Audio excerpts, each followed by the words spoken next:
오늘은 선한 일을 시작하라 라는 제목 가지고 함께 말씀의 은혜를 나누겠습니다.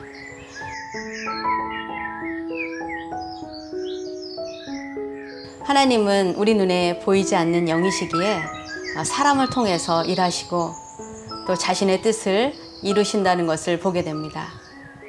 오늘의 본문 말씀을 쓴 사도 바울도 하나님께서 부르셔서 그를 향하신 하나님의 뜻을 알게 해주심으로 그는 주님을 만난 후 남은 인생을 죽을 때까지 이방인들에게 복음을 전하는 삶을 살게 됩니다. 그를 향하신 하나님의 뜻을 주님은 아나니아라고 하는 예수님의 제자를 통해서 사도행전 9장 13절에서 15절에 이렇게 알려주고 계십니다. 사도행전 9장 13절에서 15절 우리 조무영 집사님께서 읽어주시면 감사하겠습니다.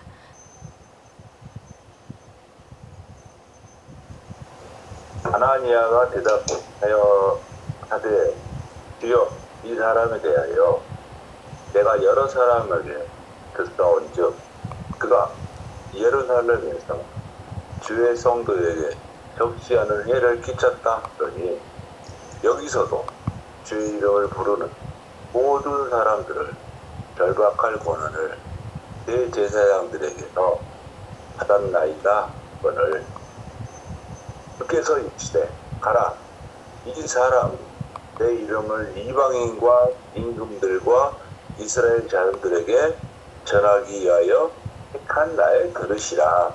네, 아멘. 네, 이러한 자신을 향하신 하나님의 계획하심을 알게 된 사도 바울은 갈라디아서 2장 8절에 자신의 사명에 관해서 이렇게 증거한 것을 보게 됩니다. 베드로에게 역사하사 그를 할례자의 사도로 삼으시니가 또한 내게 역사하사 나를 이방인의 사도로 삼으셨느니라.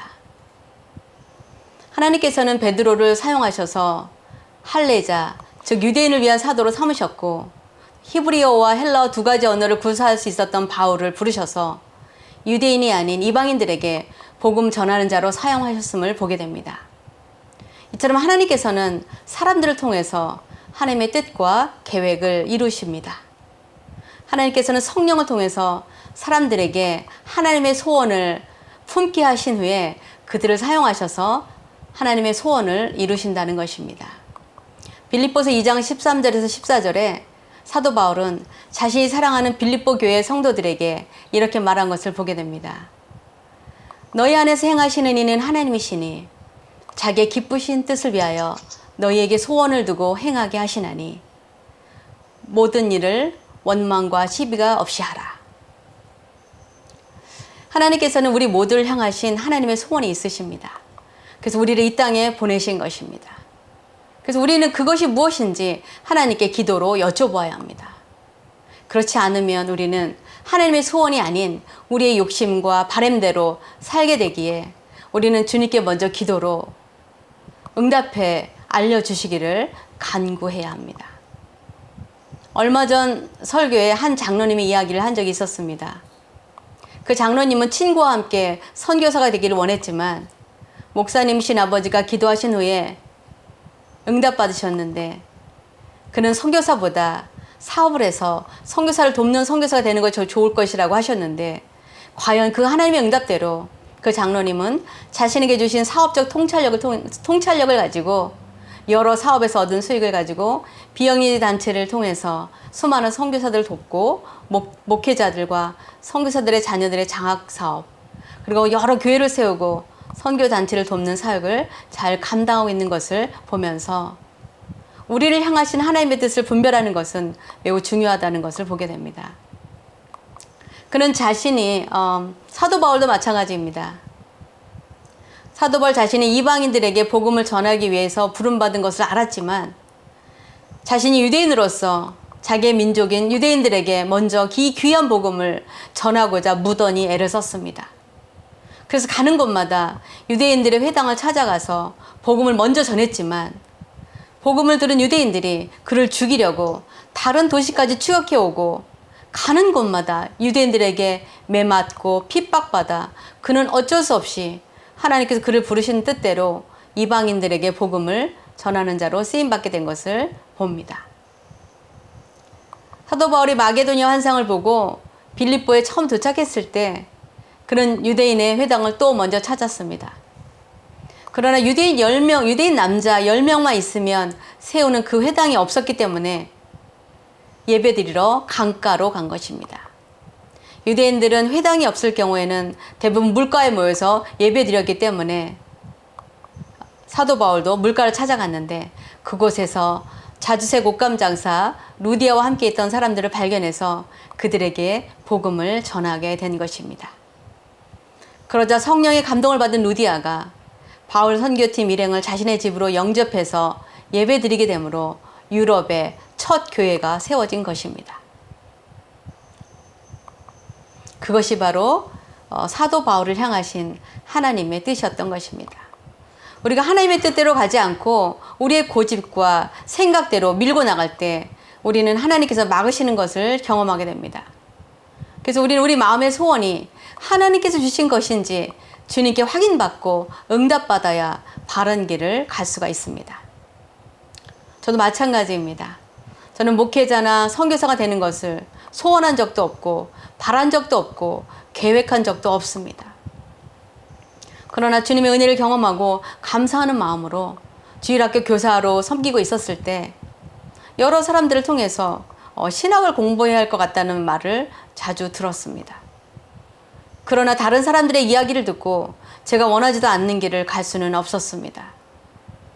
그런데 주일학교 학생들을 가르치는데 학생들이 얼마나 잘 듣고 따라오는지 제 마음에 이 학생들에게 성경 말씀을 더 잘 가르쳐야 되겠다는 마음이 생기기 시작했습니다. 왜냐하면 제가 성경 말씀만 읽어갖고는 말씀을 깊이 있게 가르치기가 어려웠기 때문입니다. 그래서 성경을 더 잘 가르치고 싶은 마음에 기독교 교육학 과정에 들어갔습니다. 그러나 이때 과연 잘 할 수 있을까? 확신하지 못하는 저를 교육부 담당 전도사님께서 영어로 된 스터디 바이블을 선물하시면서 제가 공부하는 것을 응원해 주셨습니다. 그분이 주신 그 성경책 안쪽에 오늘의 본문 말씀 6절을 적어서 주셨습니다. 너희 안에서 착한 일을 시작하시니가 그리스도 예수의 날까지 이루실 줄을 우리는 확신하노라. 결국 제 안에 공부하라는 마음을 주신 분이 하나님이시기에 그분의 뜻을 위하여 이루실 것이라는 말씀에 용기가 생겼습니다.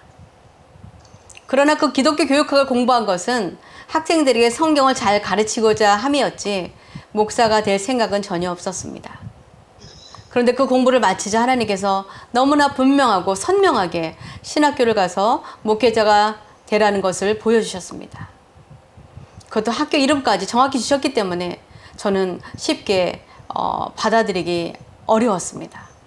왜냐하면 제가 공부했던 신학교는 집에서도 가깝고 직장에 다니면서도 배울 수 있는 과정이 있는데 주님께서 보여주신 곳은 집에서 너무나 멀고 거의 매일 학교에 가야 했습니다. 그래서 왜 하필 먼 다운타운에 있는 학교로 가라고 하셨는지 이해가 되지 않았습니다. 그리고 그렇게 하나님의 뜻을 저에게 분명히 보여주셨지만 남편이 제가 목회자가 되는 것을 너무나 강하게 반대했기 때문에 저는 바로 순종하지 못했습니다. 그렇게 4년이 지나가는데 그렇게 잘 되던 사업이 자꾸만 어려워지기에 어느 날 새벽에 일어나서 하나님께 간절히 기도했습니다.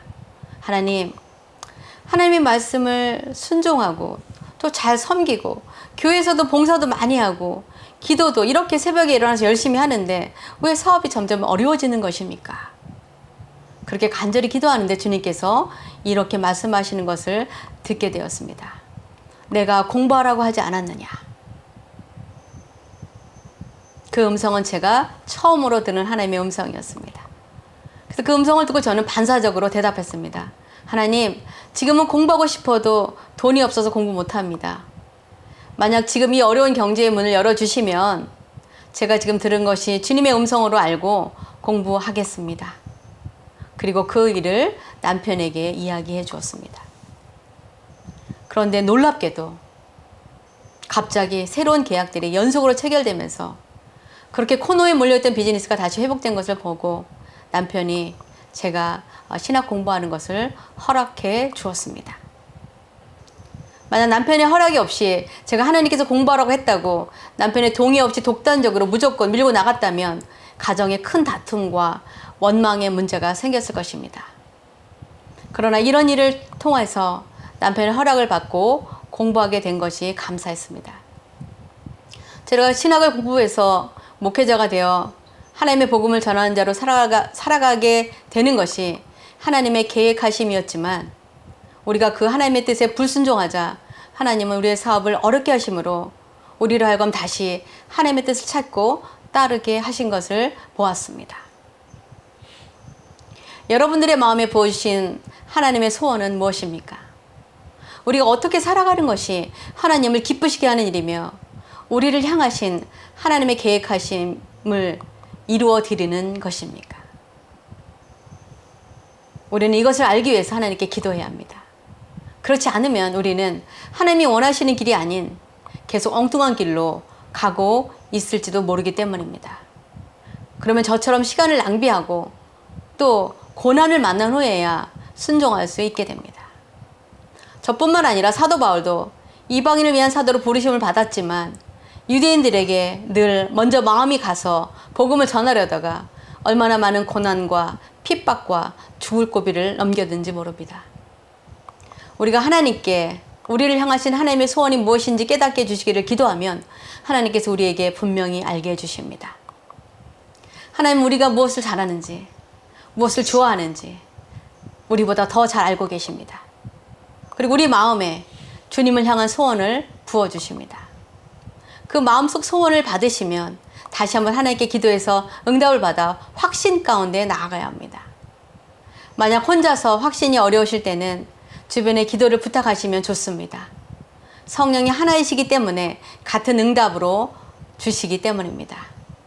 그리고 우리 마음에 주신 하나님의 소원에 순종하려 할 때 새로운 시작을 하는 것이 어쩌면 잘할 수 있을까 불안해하며 걱정과 염려가 앞설 수 있습니다. 그러나 우리에게 선한 일을 시작하게 하신 하나님께서 친히 이루어 주실 것이기 때문에 우리는 두려워할 필요는 없습니다. 우리는 오늘의 말씀을 통해서 이것을 확신하게 됩니다. 저희가 하나님의 뜻에 따라 무소민의 교회를 사임하고 밴쿠버로 올 때 저희는 앞으로 어떤 계획을 하나님께서 우리를 향하여 가지고 계시는지 전혀 알지 못했습니다. 왜냐하면 하나님께서 무조건 그것을 떠나라고만 하셨지 다음 계획을 전혀 알려주지 않으셨기 때문입니다. 그러나 분명 하나님께서 이루시고 인도해 주실 것을 믿었기에 저희는 떠나올 수 있었습니다. 그 한국에 들어가서 건강검진과 여러 가지 필요한 치료도 받고 돌아온 후에 하나님께 기도했습니다. 하나님, 지난 1년 동안 그동안 하지 못했던 많은 일들을 다 했고 그런데 이제 하나님의 계획하심은 무엇입니까? 그렇게 기도를 여쭤보자 주님께 저에게 하나님의 계획을 알려주셨습니다. 네가 가장 좋아하는 것이 무엇이냐? 저는 기도하면서 여행을 좋아한다고 말씀드렸습니다. 그리고 복음을 전하기를 원한다고 말씀드렸습니다. 그런 비전을 아는 집사님과 함께 나눌 때 그분이 너무 비전이 좋습니다. 그러면 그 교회는 철치 온더 로드이겠네요 라고 그 말씀을 하시는데 이 교회 이름이 제 마음에 확 들어왔습니다. 그리고 교회를 사임한 지 꼭 1년 만에 길 위에 교회가 세워지게 되었고 이제 2년 차가 넘어가는데 주님께서 지금까지 모든 사역을 친히 열어주시고 인도하시고 함께 동행해 주셨음을 고백합니다. 만약 이것이 주님께서 주신 제 마음의 소원이 아니었다면 주님은 분명히 막으셨을 것입니다. 사도 바울이 비두니아로 가려고 아무리 해도 성령께서 막으시고 유럽으로 보내시려고 마게도니아 환상을 보여주시면서 그곳으로 인도하셨던 것처럼 주님도 제가 주님의 뜻이 아닌 길로 가려고 했다면 성령을 통해 분명 막으셨을 것입니다. 그러나 하나님께서는 원주민 사역을 열어주시고 함께할 동역자들을 붙여주셨습니다. 그러나 제가 처음 길리의 교회 사역을 소개할 때 많은 캐나다 목사님들은 머리를 흔들며 쉽게 동의하지 않았습니다. 누가 일부러 그렇게 힘든 선교의 길을 가겠냐며 현실성이 부족한 사역이라고 말했습니다. 그러나 하나님께서는 하나하나 우리가 계획서에 제출했던 사역들을 이루어 주시는 것을 보게 되었습니다. 성도가 별로 없는 저희들이 이 사역을 감당하기 위해서는 후원이 필요합니다. 저는 책을 발간해서 선교 후원금으로 사용하겠다고 사역 제안서에 써서 제출했었습니다. 그러나 그것이 실제로 이루어진 것은 하나님께서 하신 것임을 고백할 수밖에 없습니다. 왜냐하면 우리의 여건과 사정으로는 전혀 가능해 보이지 않았기 때문입니다. 그리고 종교개혁지를 방문해서 그 의미 있고 역사적인 곳에서 예배 드리는 것도 제안서에 넣었지만 그것이 언제 이루어질지 아마도 먼 훗날에나 가능할 거라고 생각했습니다. 그러나 이번에 주님께서 가라 하셔서 또 순종하며 한 발을 믿음으로 내어딛습니다. 제가 저희의 현실과 상황을 생각했다면 절대로 가지 않았을 것입니다. 그러나 분명한 것은 주님께서 우리의 사역과 선교를 친히 인도해 주신다는 것입니다. 저는 주님께서 언제까지 저를 이 사역을 위해 사용하실지 모르지만 주님께서 멈추라 하실 때까지 열심히 최선을 다할 것입니다. 왜냐하면 오늘의 본문 말씀처럼 우리 안에서 착한 일을 시작하신 주님께서 하나님의 계획하신 일들을 끝까지 이루실 것을 믿기 때문입니다. 예수님을 구주로 믿는 우리 신자들의 삶의 주인은 이제 우리 자신이 아니라 하나님이십니다. 하나님께서 우리 마음에 자신의 소원을 부어주셔서 그분의 뜻을 이루시기에 우리는 기도를 통해 우리를 향하신 하나님의 계획을 여쭤보아야 합니다. 우리가 기도로 간구할 때 주님께서 깨닫게 해주시고 우리의 마음에 하나님의 소원을 부어주실 때 우리는 또한 순종해야 합니다. 그러나 누군가 우리 주변의 사람들이 반대하면 또한 그들이 동의하도록 다시 기도해야 합니다. 그래야 원망과 시비가 없기 때문입니다. 하나님 우리 자신보다 우리를 더 잘 아시기에 우리에게 가장 적절한 계획을 가지고 계십니다. 그러므로 우리의 생각과 계획과 바람을 내려놓고 하나님께 기도하면 우리를 향하신 하나님의 비전과 꿈을 우리 마음에 부어 주실 것입니다. 그것이 혹 지금 우리가 감당하기에 버겁게 느껴져도 그 일을 시작하신 이가 주님이시면 주님께서 끝까지 책임져 주시고 인도해 주실 것이기에 두려워할 필요는 없습니다. 그것이 우리의 일이 아니라 우리를 통하여 이루고 싶어 하시는 하나님의 소원이기 때문에 우리가 걱정할 필요가 없다는 것입니다. 그저 우리는 부르심에 순종하고 최선을 다해 충성하면 하나님께서 이루실 것입니다. 저는 저와 여러분이 우리의 남은 인생을 우리의 노후 대책이나 편안한 은퇴 생활을 계획하는 것이 아니라 주님 나라와 하나님의 영광을 위해서 우리를 부르시는 그날까지 우리가 할 수 있는 일이 무엇인지 주님께 기도해서 우리를 통해 이루고 싶어 하시는 하나님의 소원과 뜻을 이루어 드리는 삶을 살게 되기를 주님의 이름으로 축원합니다. 기도하시겠습니다. 사랑의 아버지 하나님 감사합니다. 하나님 그렇습니다. 하나님 저희들은 우리 인생의 주인이 우리 자신이라고 생각하며 살아왔습니다. 우리의 생각대로, 우리의 욕심대로, 우리의 바램대로, 우리의 뜻대로 그렇게 걸어온 인생길에서 주님을 만나고 주님의 귀한 사랑을 깨달으며 이제 우리 인생의 주인이 우리가 아니라 주님이심을 고백하게 되었습니다.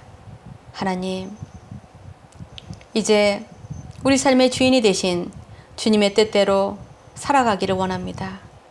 하나님, 저희들에게 우리의 마음에 하나님의 소원을 부어주셔서 주님의 손과 발이 되어 하나님의 소원을 이루어드리는 저희가 되어지게 해 주시옵소서.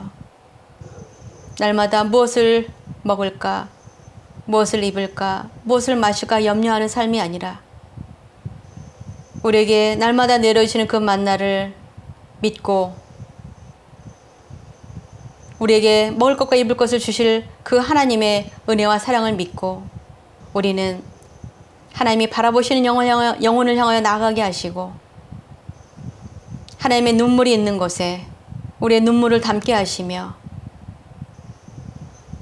하나님의 뜻하신 하나님의 소원을 이루어드리는 삶을 살아가게 도와주시옵소서. 하나님, 저희들 미련하고 어리석어서 하나님의 뜻을 분별하지 못하고 우리의 생각과 뜻대로 날마다 행하려 하지만 주의 성령께서 저희들이 친히 인도하여 주셔서 하나님의 뜻을 이루어드리는 길로 우리의 발걸음을 인도하여 주시옵소서. 우리의 상황과 형편은 우리를 잡고 나아가지 못하게 우리의 발을 붙잡지만 능력의 주여 전능하신 아버지 하나님을 믿고 믿음으로 요단강 물을 내어딛는 저희들 되어지게 하여 주시옵소서. 주신 귀한 말씀을 감사드리며 살아계신 예수 그리스도의 이름으로 기도하옵나이다. 아멘.